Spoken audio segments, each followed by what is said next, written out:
Welcome वाली video में Nifty का एनालिसिस देख लेते हैं। कल वीकली एक्सपायरी निफ्टी की और मार्केट में वोलेटिलिटी भी बढ़ गई है। अब तो एक्सपायरी का दिन यहाँ पे एक बड़ा मूव होगा या फिर मार्केट साइडवेज होगा और कौन सी लेवल्स होगी जहां ट्रेड्स बनेंगे हम डिस्कस कर लेंगे, ठीक है।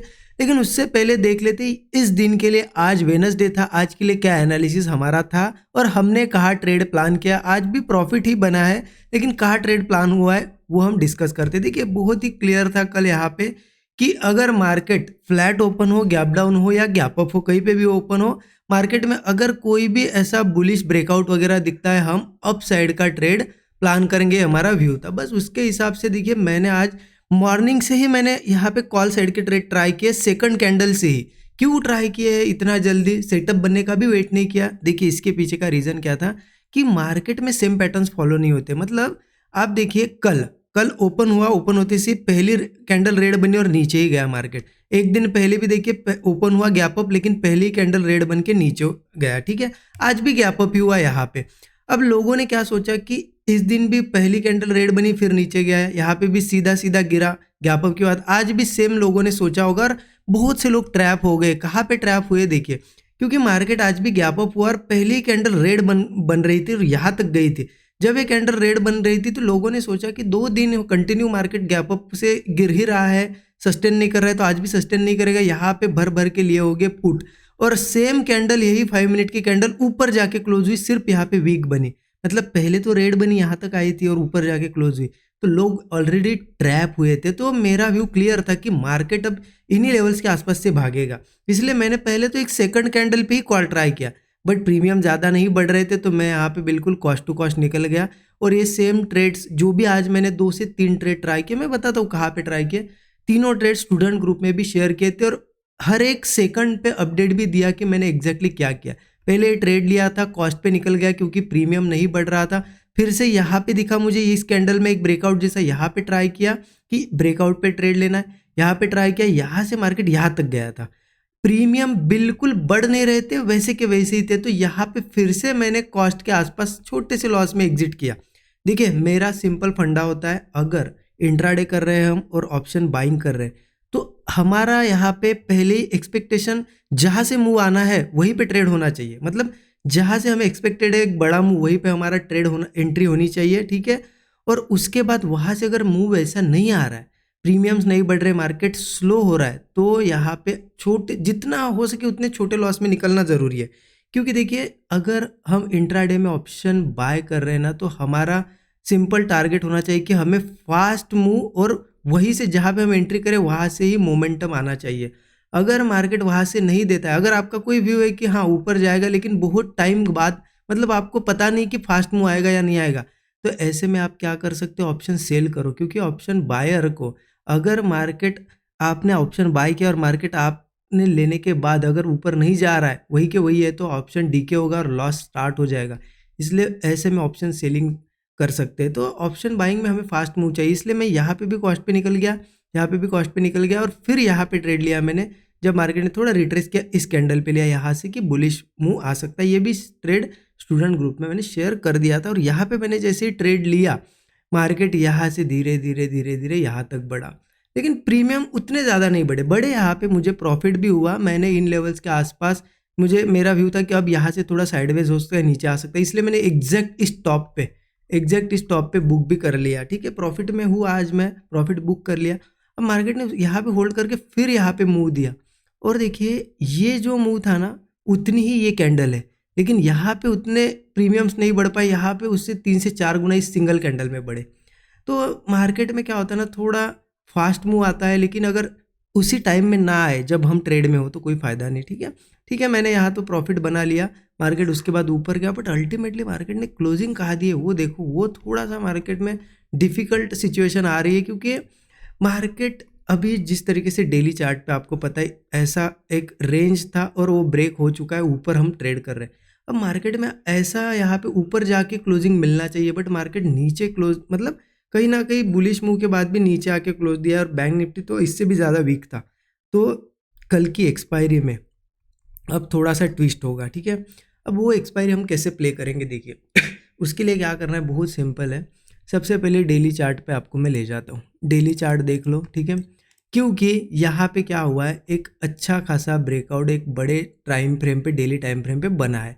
कंटिन्यू 2 दिनों से 3 दिन हो गए मार्केट एक ही रेंज में, छोटी सी रेंज में। और आज की अगर कैंडल देखोगे ना आप, तो आज की कैंडल इनसाइड कैंडल है, मतलब इस कैंडल के अंदर अंदर एक कैंडल बनी है। तो एक अच्छी चीज़ है ये, क्योंकि देखिए ब्रेकआउट, ब्रेकआउट के बाद सस्टेन इनसाइड कैंडल, तो इसका प्राइस एक्शन के हिसाब से कल यहाँ कहीं भी ओपन हो, गैप अप हो, फ्लैट हो, एक ऐसी ग्रीन कैंडल कल के दिन बननी चाहिए डेली चार्ट पे। ये हमारा व्यू है। हाँ देखिए, इनसाइड के बाद अगर वही नीचे आता है तो फिर डिफिकल्ट हो जाएगा। फिर मार्केट क्या कर सकता है ना, ऐसे रिटेस्ट करने को भी आ सकता है। ये मैं चाहे तो यहाँ पे ऐसे मार्क कर देता हूँ, आपको समझ में आएगा। तो मार्केट क्या कर सकता है कि कभी भी ये रेजिस्टेंस रेजिस्टेंस रेजिस्टेंस था, ब्रेकआउट हुआ, फिर एक बार रिटेस्ट करने भी आ सकता है और फिर ऊपर जा सकता है। तो ये भी सिचुएशन हो सकती है। तो 1 आवर चार्ट पे और क्लियर समझेगी आपको चीज़ें कि करना क्या है एग्जैक्टली। देखिए, हो सकता है मार्केट रिटेस्ट करने भी आए, ठीक है। अब सेलिंग कब आएगी, सेलिंग का व्यू कब से हमारा स्टार्ट होगा, जैसे ही मार्केट अगर 25,000 ये लेवल है जो कि रिटेस्ट लेवल भी है, अगर ये ब्रेकआउट लेवल भी है, रिटेस्ट लेवल भी है, अगर ये लेवल के नीचे अगर कल चला जाता है, किसी केस में गैप डाउन वगैरह करके मार्केट इसके नीचे ट्रेड करने लगता है, तो फिर कोई ब्रेकडाउन वगैरह पे मैं पुट फिर सोचूंगा, ठीक है, लेने का। क्योंकि ऑब्वियस ही चीज़ है, ब्रेकआउट अगर फेल होता है तो फिर मार्केट हो सकता है गिरे, बट ये सिचुएशन अभी आने को टाइम है। मार्केट मोस्ट प्रोबेबली क्या होगा ना कि अपसाइड ही जा सकता है। क्यों जा सकता है वो भी हम देख लेते हैं।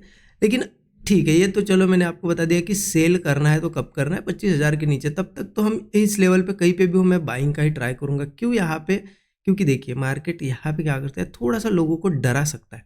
मतलब मार्केट को अब ऑल टाइम हाई लगाने अगर जाना है, ठीक है, निफ्टी को ऑल टाइम हाई लगाना है, गैप मतलब ब्रेकआउट भी हो गया है, 2 से 3 दिन हो गए, यहाँ पे लोग कॉल ले रहे होंगे, लेकिन मार्केट नीचे नीचे ही क्लोज कर रहा है। आज भी ऊपर जाते हुए दिखा, किसी ने कॉल्स होल्ड किए होंगे, मार्केट नीचे ही क्लोज हुआ। तो मार्केट हो सकता है डर का माहौल यहाँ पे बना रहा हो कि नहीं, मार्केट में मतलब जो लोग बुलिश सोच रहे हैं उनको डरा रहा है, मतलब डरा के निकाल सकता है। यहाँ पे हो सकता है ऐसा भी हो कि यहाँ पे कल एक ब्रेकडाउन भी ऐसा दिखा दे, क्योंकि यहाँ पे सपोर्ट से देखिए इस तरीके से हो सकता है एक ब्रेकडाउन दिखा दे, फिर लोग डर के मारे निकल जाए और फिर यही कहीं से मार्केट ऊपर जाए। चांसेस इसके बहुत ज़्यादा है, क्योंकि आप देखो ये थी सब रेजिस्टेंस लेवल्स, ठीक है। अब कहीं भी क्या होता है ना कि कोई भी ये रेजिस्टेंस का ऐसा जोन होता है, वो ब्रेक हुआ तो मार्केट जब वापस उसको आता है ना, सपोर्ट बना के ऊपर जाने की कोशिश करता है। इसीलिए मेरा व्यू सिंपल रहेगा, क्या रहेगा कि मार्केट अगर कल मान लो फ्लैट ओपन हुआ या गैप डाउन भी हुआ छोटा मोटा, 25,000 के अगर ऊपर ऊपर ही है, कहीं पे भी ऐसा सपोर्ट बना लिया मार्केट ने, ठीक है, ऐसा सपोर्ट बना लिया, एक स्विंग बना लिया और होल्ड कर रहा है, ब्रेकआउट वगैरह बना रहा है, मेरा कॉल साइड का ही व्यू रहेगा। वही 25-30 पॉइंट का स्टॉप लॉस लगा के इनिशियल एक 1:3 का तो मैं टारगेट प्लान करूंगा, ठीक है। हो सकता है मार्केट एक बहुत बड़ा भी मूव दे, तो मैं अपडेट दे दूंगा स्टूडेंट ग्रुप में कि मैं होल्ड कर रहा हूँ पोजीशन या बुक कर रहा हूँ, वो अपडेट दे दूंगा पोजीशन बनाने के बाद, ठीक है। ओके, 15 मिनट चार्ट पे देखते, थोड़ा सा और क्लियर समझ में आएगा। क्योंकि बैंक निफ्टी का अगर चार्ट दिखाऊँ ना मैं आपको, देखिए बैंक निफ्टी का ये चार्ट है, 1 आवर चार्ट लगा के रखा है। आप एक यहाँ पे समझिए, एक रेंज थी बैंक निफ्टी की, मतलब ये क्या था, ऐसा एक चैनल था, बार बार रेजिस्टेंस रेजिस्टेंस यहाँ लिए हुए, ब्रेकआउट हुआ तो मार्केट रिटेस्ट करने आया। देखिए हो सकता है ये ब्रेकआउट, ये रिटेस्ट और यहाँ से ऊपर जाए, और ये चांसेस बहुत ज़्यादा है, अगर सही में ऊपर जाना है तो मार्केट एक बहुत बड़ा गैप अप भी कर सकता है। क्योंकि जब मार्केट सबको यहाँ पे सताता है, कॉल वालों को जब सबको निकालता है ना, तो एक बड़े गैप अप के साथ ओपन होकर ऊपर जाता है। तो ये पॉसिबिलिटी भी है मार्केट में, तो इन सभी के लिए हमें रेडी रहना है। तो इसलिए देखिए फ्लैट ओपन होता है, मतलब गैप डाउन होता है यहाँ से, तो मैं बाइंग ट्राई करूँगा ही। फ्लैट भी अगर ओपन होता है यहाँ पे कहीं पे, ठीक है, 15 मिनट चार्ट पे बताता हूँ, थोड़ा आपको क्लियर समझ में आता है। देखिए जैसे कि गैप डाउन होता है, यही कहीं से सपोर्ट बन जाए, ब्रेकआउट बने, कॉल लेंगे। अगर मान लो यही कहीं ओपन होता है और यही कहीं से कोई ब्रेकआउट वगैरह बन जाए, क्योंकि ऑलरेडी यहाँ पे देखिए सपोर्ट बन रहे हैं, हो सकता है यहाँ कहीं ऐसा सपोर्ट बना के मार्केट ब्रेकआउट दे, तो भी मैं कॉल साइड का ट्रेड लेने के लिए रेडी हूँ। और इन केस मार्केट जैसे कि हमने देखा कि बड़ा गैप अप अगर हो ही जाए तो भी मेरा व्यू रहेगा बुलिश। बट देखिए एक चीज़ कर सकते हैं, बड़े गैप अप में थोड़ा वेट करो, मतलब होता है रिट्रेसमेंट को आए, थोड़ा रिट्रेसमेंट के बाद सपोर्ट बनाए और सपोर्ट होल्ड कर जाए और ब्रेकआउट दे, तभी हम यहाँ पे कॉल साइड का ट्रेड इनिशिएट करेंगे। अदरवाइज एक चीज़ हो सकती है, मार्केट गैप अप करके थोड़ा ऊपर जाके होल्ड करेगा, ऐसे रेंज बनाएगा और ब्रेकआउट देगा, तो भी कॉल साइड का ट्रेड लेंगे। अगर ऊपर के टारगेट की बात करें ना, तो देखिए ऊपर रेजिस्टेंस है, अब मोमेंट पे डिपेंड करता है। अगर स्लो मूव आ रहा है तो छोटे छोटे यहाँ पे मैं रेजिस्टेंस बता देता हूँ आपको, मतलब 25,320, 25,400 ये रेजिस्टेंस है। 400 के ऊपर जाता है तो 25,470 का भी रेजिस्टेंस है, ठीक है। तो एक एक छोटी छोटी रेजिस्टेंस लेवल है, एज अ टारगेट आप इसे यूज़ कर सकते हो। मतलब यहाँ आपने ट्रेड प्लान किया 320 पे अगर होल्ड करता है तो थोड़ा क्वांटिटी बुक कर सकते हो, 400 तक जाता है तो यहाँ बुक कर सकते हो 470, अगर ऊपर जाता ही है तो फिर 25,650, 25,800 ये भी रेजिस्टेंस है। ये सभी रेजिस्टेंस मैंने लिख के दिए, आप इन्हें स्क्रीनशॉट लेके रख सकते हो सो दैट आपको कल हेल्प मिले अगर मार्केट ऊपर आता है तो ये व्यू है हमारा कल के लिए। और कल की एक्सपायरी एक अच्छा ट्रेड प्लान होगा। देखिए 2 दिन से भले ही मार्केट क्लोजिंग थोड़ा बियरिश दे रहा है, बट हमने कॉल लेके ही प्रॉफिट बनाया। कल भी एक 1:3, 1:4 का टारगेट लिया, आज भी यहाँ पे प्रॉफिट बनाया हमने, ठीक है। तो कभी भी ब्रेकआउट के बाद अगर होल्ड कर रहा है ना मार्केट, तो एक अच्छे खासे बुलिश ट्रेड अगर प्लान करोगे तो उसमें आपके चांसेस टारगेट के ज़्यादा होंगे, क्योंकि हम ट्रेंड के साथ जा रहे हैं। अभी मार्केट बुलिश है तो हम उसके साथ अगर बुलिश ट्रेड लेते हैं मॉर्निंग में तो ज़्यादा पॉसिबिलिटी है चलने की, ठीक है। तो ये मेरा व्यू है, बाकी जो भी रहेगा मैं स्टूडेंट ग्रुप में ज़रूर शेयर करूँगा। आपको ज्वाइन कर सकते हो, एक्सेस मिल जाएगा आपको। मेंटरशिप प्रोग्राम लेते हो तो स्टूडेंट ग्रुप का भी एक्सेस मिल जाएगा, और लर्निंग के लिए मास्टर क्लास भी मिल जाएगा। तो वीडियो के डिस्क्रिप्शन में लिंक है, आप ज़रूर चेकआउट कर सकते हो। बाकी वीडियो कैसा लगा ज़रूर कमेंट में बताइए। लाइक नहीं किया होगा अब तक, लाइक ज़रूर करिए। Thank you so much everyone.